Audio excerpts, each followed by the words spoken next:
I noticed that Mark has got a new car, an orange Porsche. Well done in the spot. It is yours, isn't it, Mark? No? Richard Gold. Well, I think we can put that right by a £20 fine. All those in favour? All those against? Motion carried. That's me. Right. About 700 years ago, being as we're dealing with history, a Scotsman by the name of William Wallace decided it would be a good idea and a fun weekend out to invade England. He got as far as Durham before he was sent homeward to think again, which isn't a bad line to put into an anthem. Apparently. Unfortunately, when he got home, he became a bit of a nuisance. Eventually, young Wallace was caught, hung, drawn, quartered, presumably for entering the country illegally. Sounds a bit of an overreaction. Nowadays, we'd have found him a nice hotel room and given him a few boxes.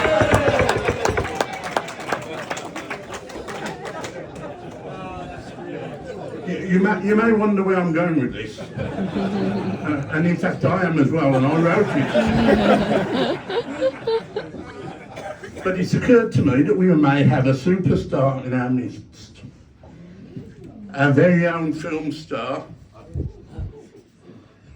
We've just witnessed Douglas's drive-in, a production Cecil B. DeMille would have been proud of. And Douglas is our Braveheart. He's also one of the bravest people I know. Who else would have joined a golf club where his mother-in-law was a prominent member? This mother-in-law. Not me.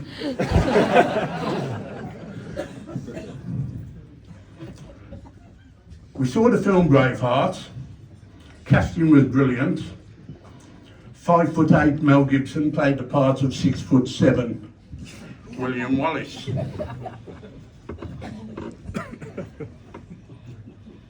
I think Douglas would have been a better William. As I've said previously, Englishmen were not as welcoming as we are today at Shirley. We do, however, still exact a punishment. We get the Scots to serve on committees,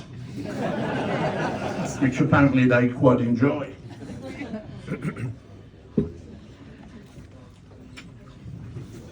That bit was really good anyway.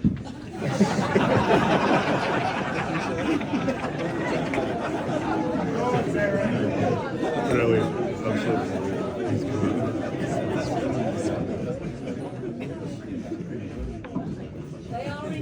This is going smoothly, isn't it?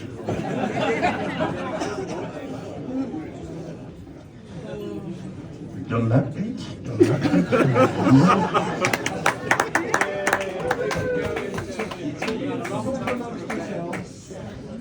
Anyway, we all know of Douglas's corporate and business expertise.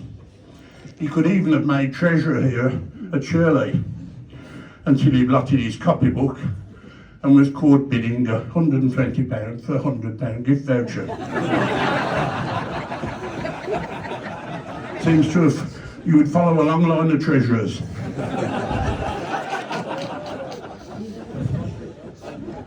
Seriously, Douglas, along with Penny, has been incredibly generous to this club.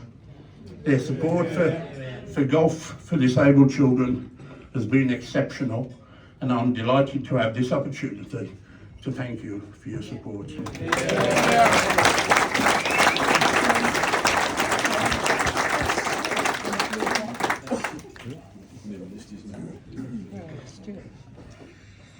Where's Penny? Do we have a photo on the... Yes, please. No.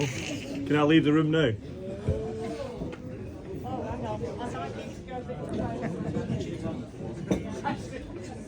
Don't worry, you've got some shine pit.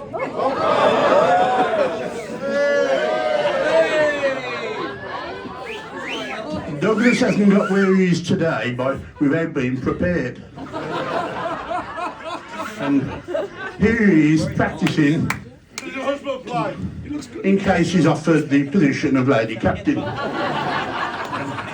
That could easily happen in this day and age. Anyway, we've now reached our Biden-Trump moment. A smooth transition of power.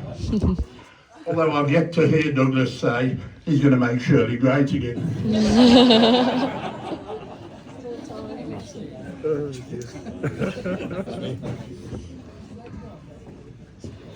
2025 is an important year for Shirley.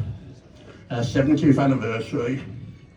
And knowing Douglas, it will be a great year. And it is up to us, the members, to support him when and wherever we can.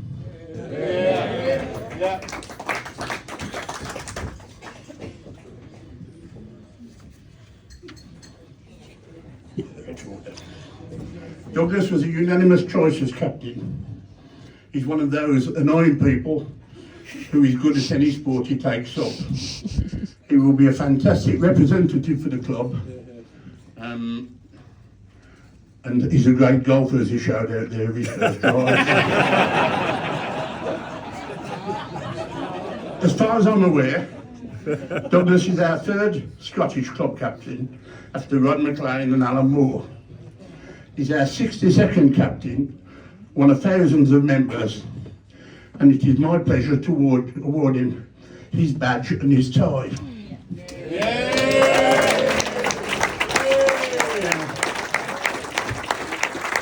This is Shirley, and it wouldn't be the same without a cock up. Apparently we've lost the tie. So here's 2026's. You can hand it back. The badge is already sewn on. But here is Douglas. You couldn't do a green jacket, but the blue one will do. Douglas, thank you and the best of luck.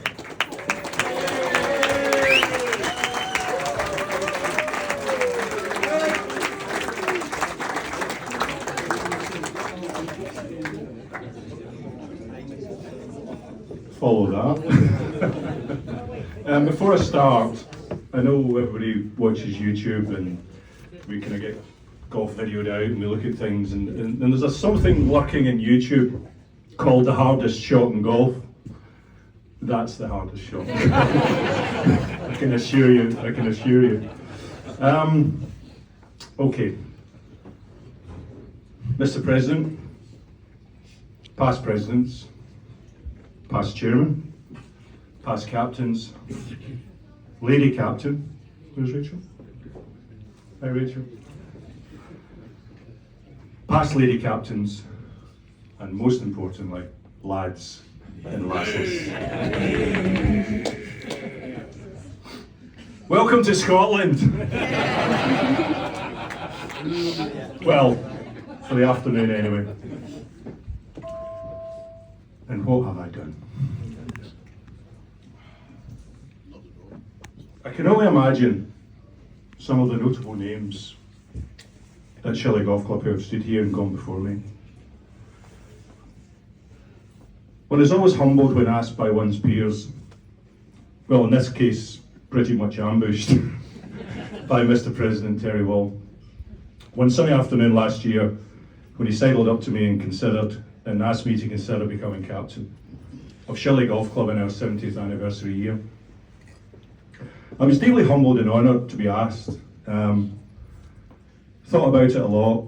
Penny and I had a wee cappuccino in Portugal, and the thing that really just swung it for me was my association and links and marriage into the Leake family. So very carelessly I said yes. But I'm grateful for Terry. Well, I was about to say kind introduction, but There you go. There is a good story behind that, but only to be told over a beer. But as a proud Scot of pure-born Highland parents, it is a great honour. I mean, I really mean that. It's a great honour to stand in front of all of you. I mean, I'm absolutely overwhelmed by how many people are in this room. It's actually, I know how it feels like to be stretched now. I can actually see it. And as you know, as I stand before you at Shirley Golf Club, which is Old Scots for golf. Now, I'm not a stranger to public speaking, as some of you may. I've got a load of notes in front of me because I just don't want to forget my words, but sometimes I don't use any.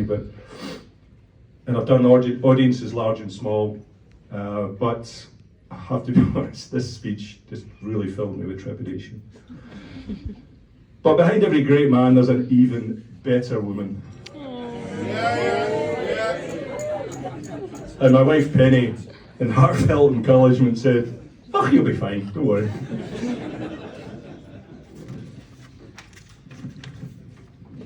So, picture the scene. 1968, two wee boys, aged 7, on their summer holidays in the Highlands of Scotland, leaning over a dry stone dyke. Now, for those who need a translation in the room, that's a wee stone wall in Scotland. These wee boys are looking over the wall at the first tee of Fortrose and Rosemarkie Golf Club in a place called the Black Isle, a peninsula within Ross and Cromarty, a county north of Inverness, so that's north. And across the way you've got, the Murray Firth. You can see Fort George literally over the water. Now, Fort George was built in 1750 to oversee, it was after the Jacobite Rebellion, it was to oversee the Highland clearances, so don't get me started on that. But for a few hours, all you could hear were those two wee boys saying, "Can I caddy for you, mister? Can I caddy for you, mister? Can I caddy for you, mister?" And then eventually two Americans, most likely en route to play Royal Dornoch, took pity on us because it's only about an hour up the road. Now, instead of giving us money after the round, they gave me a persimmon 2-wood. And literally, if you've ever played Rosemarkie Golf, Fortrose and Rosemarkie Golf Club, a couple of guys have played with me there. It's literally 50 yards to the caravan park. So I go running back to the caravan to tell my dad, look what I've got. Now, my father didn't believe this, he thought, well, what have you... So he, by the ear, marched me straight back to the clubhouse. And standing in the clubhouse says, my son thinks he's got this 2-wood as payment. And fair's fair, these two Americans chipped up, attested to my truthfulness, and at that point I became the proud owner of a persimmon 2-wood with, those of us in the room might remember, a leather wound golf grip, proper. Now, having literally grown up in the banks of Loch Lomond, hence the miniatures of Loch Lomond whiskey in your baskets, when me, my mum and dad moved to a council house in Glasgow, it was literally like the Waltons moving to the West. I mean, literally. So, back in Glasgow, after that summer holiday, my dad bought me an 8-arm from Silverdale's. I don't know, David, you remember Silverdale's in Argyle Street? It's a mahoosive, that's Scottish for big, a mahoosive second-hand golf shop, and he bought me a pencil bag, an 8-arm and a putter to go along with the persimmon 2-wood, and a season ticket to Glasgow public golf courses. And that is how I became introduced to the game of golf. Now, why did he do that? Well, he did that to keep me off the streets, because literally half my class at school, if I looked them up now, they would have been literally at Her Majesty's pleasure. No, sorry, His Majesty's pleasure. And I've got a few stories about that, but not to be told today. I was self-taught in golf, as you can see. We had no money, absolutely no money. We lived week to week. My father was a wood machinist, and eventually, and God knows how long he had to save, eventually I got a second-hand half-set Hale Irwin personal. They looked like fish knives, but apparently they were golf clubs. So that is the year 1968, and that's when I was actually introduced to golf. got these stapled together so they don't fall down.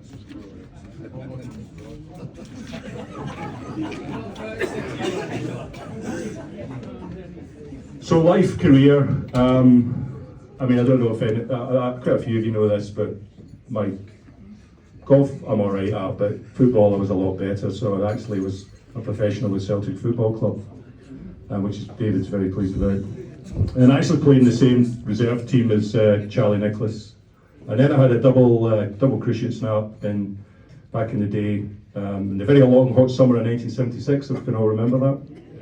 And literally, career over done. So I joined the Navy, and from that time, I'd never played golf again until 46 years later, pretty much. And sorry, I was 46 years old. Yeah, 2000. Yeah, 46 years old. So again, picture the scene. We're on holiday. We're in Jamaica, and we get evacuated into a conference centre. Why did that happen? Well, there was a storm called Hurricane Dean ripping through the Caribbean. So the walls are all boarded up, and I hear this, and all the kids are running around thinking it's part of the holiday, you know. And I hear this Scottish voice. And long story short, this was Frank. And Frank was world under-50s squash champion at the time, but his father was my Latin teacher at school. I mean, what are the chances of that? And the reason it was even more surprising to me, or amazing, is that when I lost my father at 13, and because I was the school hero because I'd signed for Celtic, when I came back to school, everybody's going, oh, big diggy, big diggy, big diggy. And the first class I walked into was Mr. Ellis's Latin class. And there was his son sitting next to me, halfway around the world. So Frank, and very annoyingly, although he was world squash champion under 50, he was a 2-handicap golfer as well. It's very annoying that people are good at one thing and good at another, aren't they? Tom, where is he?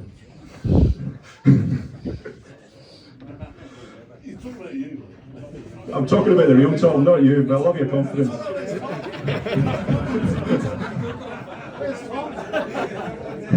Do you play the guitar as well?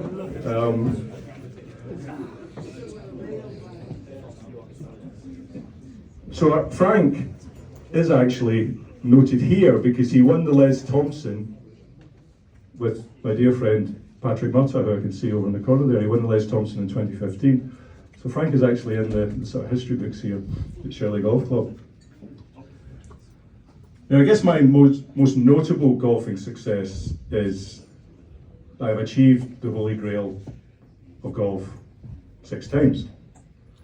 I've had 6 holes in 1. 2 of which have been at the 18th hole on this golf course. Thank you. Oh, somebody's, I was waiting. The ladies' tea was different. Does it matter? Actually, there's no ladies' teas these days, it's red teas, red calc.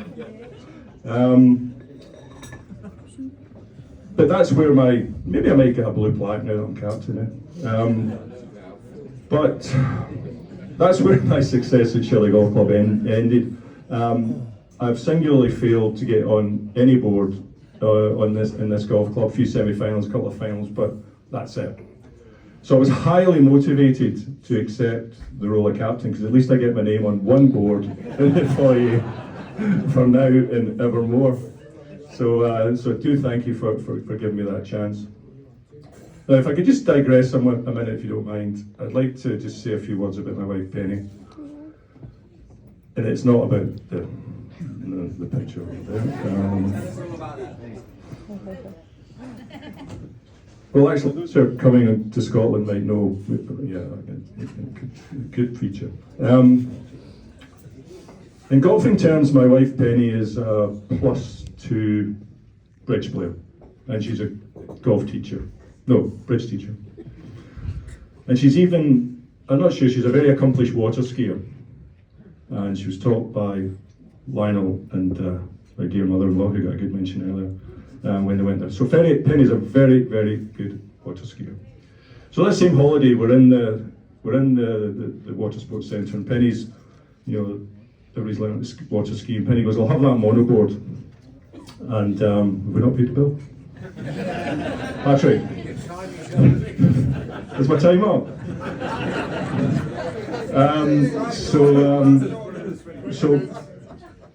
So Penny said, "If you want our money, I'm having that big mono ski in the corner." And the guy's going, "No, my lady, no.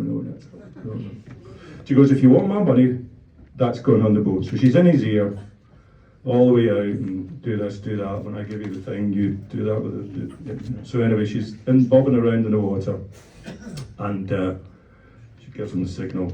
So he goes half throttle, Penny up out the water. He goes full over, and then Penny pulls on the cord, and woof, off she goes to the side. Big wall of water. Whoa, back across the way, woof up the other side. Like something out of a James Bond movie. And he turns to me and says, "Your lady, she's the best water skier we've had here all season." And he wasn't Scottish, Jamaican. So I went, "Oh shit, I can't do that." Effectively, I'd never water skied before. I went in the water once, busted my leg, went in the next year, busted the other leg, and we weren't even married at that time, and Penny said, "If you ever try water skiing again, you're going to get divorced." So why Shirley Golf Club? Well, I guess that's obvious. When I came back, I played a few rounds with Frank. He introduced me to golf out there. Played as a visitor here, and Penny said, "Well, you've got the only golf club you can join is my grandfather's golf club. He was a founding father. I'm sorry, it's just the only golf club you can join." So I joined Shirley Golf Club in 2008. And my early years, someone reminded me in the Spike Bar the other night that, and I'm sure you can all attest to this, you always remember who the captain was the year you joined. And I remember it was David Holter in my year. David. And in true fashion, he signaled up to me and said, "Do you want to join me?" So I played a few holes with David, and he said, "Do you know anybody?" I said, No. I said, I told him who Penny was, and blah, blah, blah. I told him my golfing history, blah, blah, blah. He says, "Oh, you should go for the West Midlands League team trial. That means you'll get to know some people, and you'll get to know, decent golfers." So, thank you very much. So Gary Shipway was the team captain that year.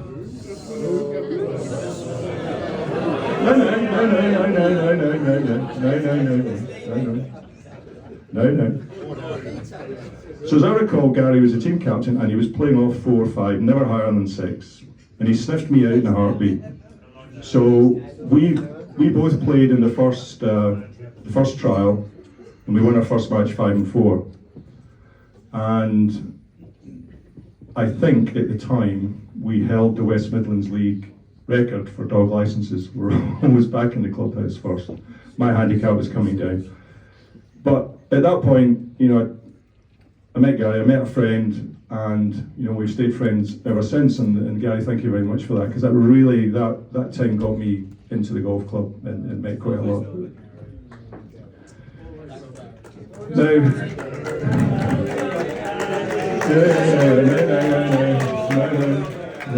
no. Come on, down.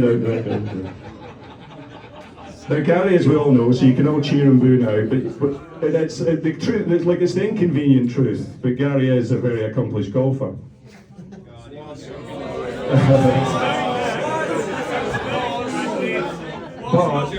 But you're going to like this bit. But he has, without doubt, gifted me with the funniest moment I've ever seen on a golf course. And it also involved one of our highly esteemed members, Richard Gold. So picture the scene. It's raining. It's Phil's year, of course. And we're at the captain's away trip. Now, Richard Gold has dropped his keys on the floor out of sight. And like a good citizen, Gary sees them and he goes, oh, those are Richard Gould's keys. So he puts them in his pocket, says, oh, I'll give them to him out in the course. How much do you think? 20 quid to the charity, thank you. So Gary's good golfing citizen. His intention is to give Richard his keys back in the course, because Richard's got to get back, he's always got something to do, so he's rushing back, so he's out first. And I'm in Gary's group, Gary's in his buggy, and there's me, Paul Meaden, John Stanton, and he goes, oh, there's Richard over there, so we're in the 7th, or 6th or 7th, and Richard's come down the 9th or 10th, so Gary, off he goes in his buggy, I'll catch you at the next tee. So we play the hole, and Gary comes back, steam coming out of his ears. Because Richard, let's just say, has been less than grateful that Gary's got his keys. He's been phoning Vanka, and Vanka's doing all sorts and rushing here and everywhere. So he jumps out the buggy and goes, where are my clubs? Because he's been tearing around the golf course trying to find Richard. His clubs have obviously bounced off the back of the buggy. and he's standing there, and the three of us are all out of tee shots, and he's going like, where are my clubs? So Gary then went, shooting off to eventually find him when we finished it. But it was just one of the funniest moments that I've ever seen in a golf course. So as many of you know, I've been lucky enough to play a lot of decent golf courses in the world with some of the world's great players. But one of the most notable moments was, again, Penny and I, we're in South Africa this year, and we are playing Leopard Creek, which is across the Crocodile River. The clues and the title, what's in it. So we're in the safari lodge, and we're not in bush gear. We're in full golf attire. We're in the safari jeep. 4 minutes out of the lodge, and there's a bull elephant right in the middle of the road, massive, flapping his ears, tusks the size of God knows what, not happy. So eventually we get through that, but I have seen some wild animals here in and around Shirley, and most of them are in the spike bar.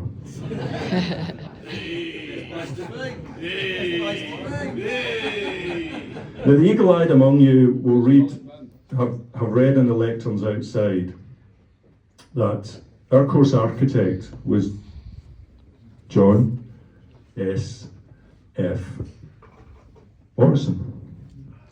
Now he was one of Harry Colt's stable, those of you who are up on your golf, very, very supreme golf architect.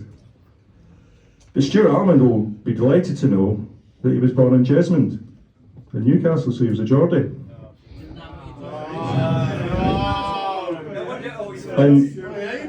And what will be of interest to another one of our long-standing members, that the S stands for Stanton. So our course architect was John Stanton Fleming Morrison. And it was quite poignant. He was at a sports writers' dinner in London, and the gentleman who was emceeing said, I'd like Mr. Morrison to be outstanding, and he said this: there's a certain symmetry here. In addition to his many skills, sporting achievements, and drinking prowess, John Stanton Fleming Morrison is recognised by his common sense and great knowledge as a golf course architect. So, well done, John. You're kind of in our course, John Stanton. We're truly yeah, he's over there, Jojo. So we're truly blessed with a wonderful golf course designed by a great architect, which is in an area and time of rebirth and renewal. My dear friend and fellow Scot, David, is leading the charge on that along with the Greens team. And I'm sure you're going to give us something really, really to be proud of in our 70th anniversary year. So, big round of applause for David.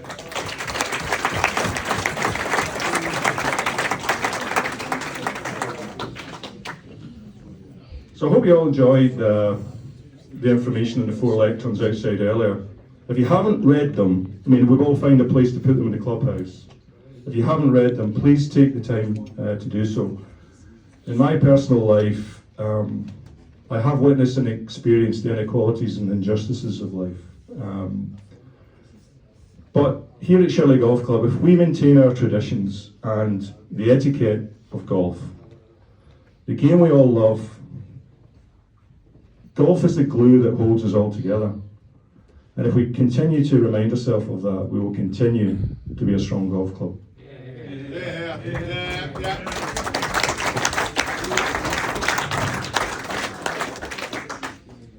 And perhaps more importantly, and if we remember and do not forget this club's history, why it was formed, we will do our founders an incredible honour, and we will protect what Shirley Golf Club is far, far, far into the future.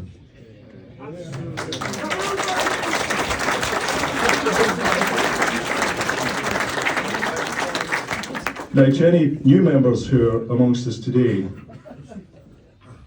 there's only one thing I will say to you. You have a room full of friends that you just haven't met yet.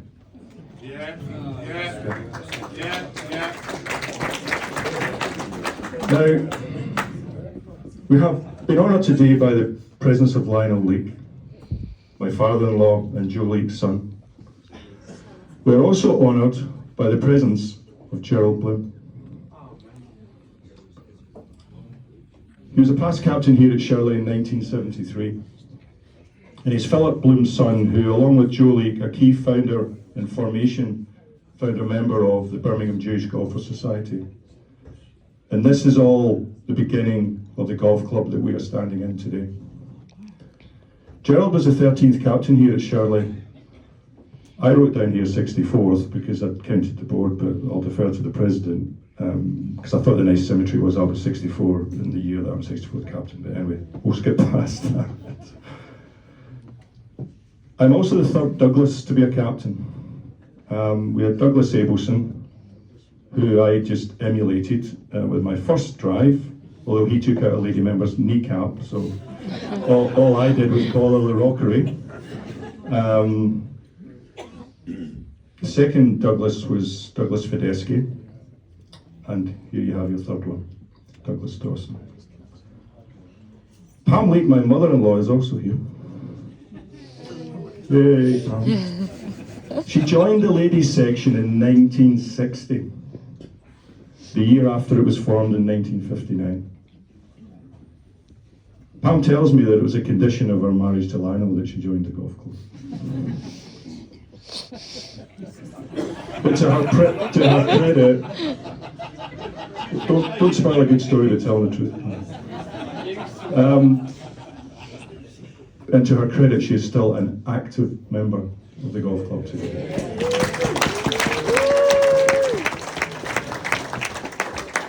But what you don't know about Pam, never judge a book by its cover, you saw that by my pictures, is that she used to have a pilot's license.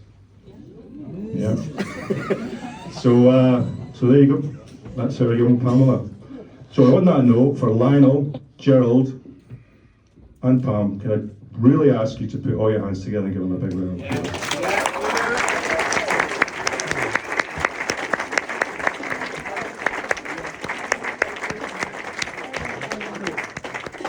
So yes, we are celebrating our 70th anniversary next year. And Rachel, our lady captain, she's still in the same place, yeah? See you over there. We've got some fun things planned for you to celebrate our 70th birthday. The centrepiece of which will be the Shirley Golf Club 70th Anniversary Festival of Golf. The clue's in the title, it's a golf club, yeah? And we will be ably assisted. That goes from the 18th of June, kicked off by the Ladies National. I'll let Rachel say more about that in her drive-in. And it ends on the 13th of July, the Sunday before the start of the Open. We will be ably assisted by Lawrence and Vicky as the respective vice captains, so stay tuned. There'll be lots of notices coming out to keep you well informed. Hopefully I will try and give you as much notice as we can for fun competitions that are coming up. And also if you're around next Tuesday, next Tuesday's Rachel's drive-in, so that promises to be another afternoon of fun and festivities, and she might actually hit the ball. And speaking of events, you'll see that there are some save the dates are in your tables for future events. Just take a note of those if you can. But for those events, I'm introducing a new handicapping system. It goes alongside WHS, and it's DHS, which is a drinking handicap system. Now, we have got some low single-figure drinking talent in this room.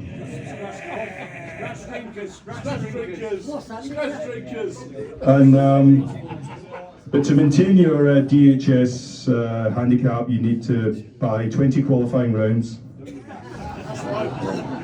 and 6 from the top shelf. Now, this will be closely monitored, and matters will be sent to the Captain's Committee for review if you fall foul. Now, it would be very remiss of me not to mention my charities for next year. It is a big part of the Captain's Year, and in many parts it's the reason for our Captain's Year. It was very much part of the founding principles of the golf club, helping those who couldn't help themselves. You'll see on the Save the Date flyers a couple of logos at the bottom of the charities that are being supported. We have Helping Hands of Birmingham. Ian, my neighbour sitting over there, he is the trustee of Helping Hands. I'll invite him next year during the sunshine months to come and give us a talk, or maybe at my charity day, who knows, just to let you know, the city that's only 5 steps away from us has got an incredible amount of people living on the streets, so we will be helping your charity in throughout the year. The other charity is,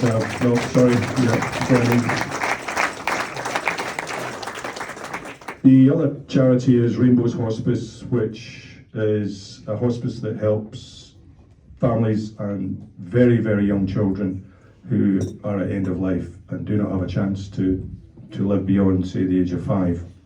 And that is an incredibly cost and money-driven organisation, because it costs a lot of money to give that care and that support, but it's something that I don't have any personal experience of, but it's something that's really touched me, and again, that's the other charity we'll be helping throughout the year.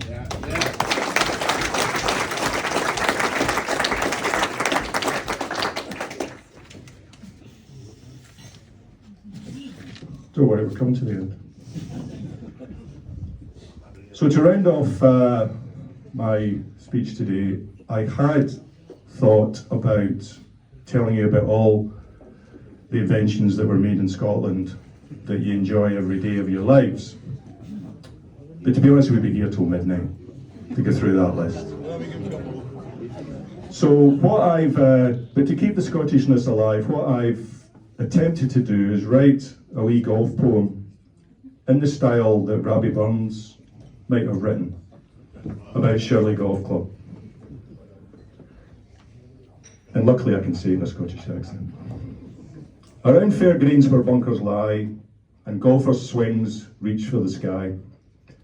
A sport of honour, skill and grace, on manicured fairways, fast embrace. The ball takes flight, a daring dance, through rolling land, a game's romance. Oh, between holes where daisies gently sway, where putters tap at the break of day. The golfer, like bards of old, tales of birdies, legends unfold. In bunkers deep, a challenge faced, yet each fairway a hallowed place. The 18th hole, a journey's end, a timeless game, scorecards forever penned. On golf's green stage, the poet turns to write a verse that's Robbie Burns.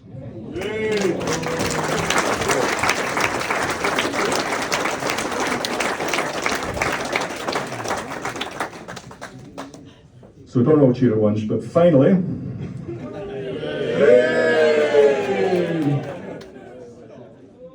I'd like to thank all the casting crew for making the drive-in such a giggle.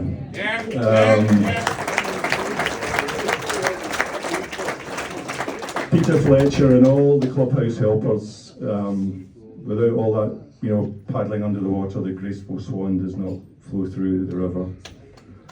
To Stuart Almond for making the scorecards happen again. Dean Guy for stepping in and herding all the stray cats that were called scorecards. And the official recorders, Lawrence and Vicky Pinnock, thank you very much.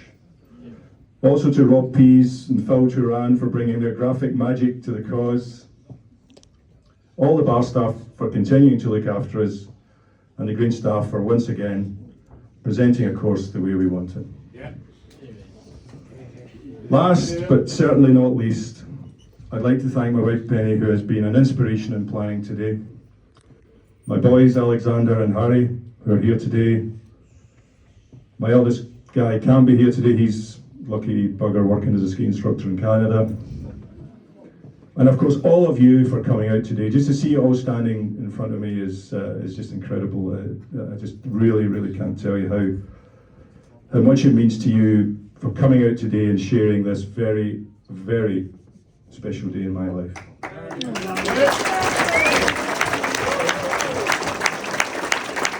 So if I could just ask everyone to recharge your glasses and stand up if you don't mind. Just recharge your glasses and stand up, those who aren't standing up.